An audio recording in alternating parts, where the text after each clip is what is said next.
રૂપિયાથી 50 રૂપિયા.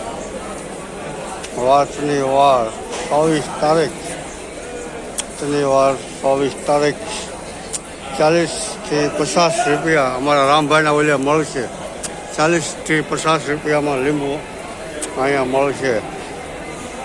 આ લીંબુ લીંબુ લીંબુ એકલા 40થી 50 રૂપિયામાં.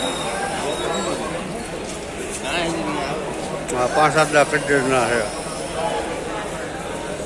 રઘુ રુદ્રાક્ષ 40થી 50 રૂપિયામાં લીંબુ મળશે. શનિવાર 24 તારીખ. આ વનગઢના ભાઈઓ છે બધા. આ બધા ઊંડીવાળા છે. અહીં તો બધા તારીખ 24. આ બધા ખેડૂત ભાઈઓ બીજા કાળા મચ મોટા કરીને બેઠા હોય. આ પાંસાભાઈ છે પીવી. તારીખ 24 આ બધા બેઠા બધા. 24 તારીખ 24 તારીખ શનિવાર 40થી 50 રૂપિયાનો ભાવ.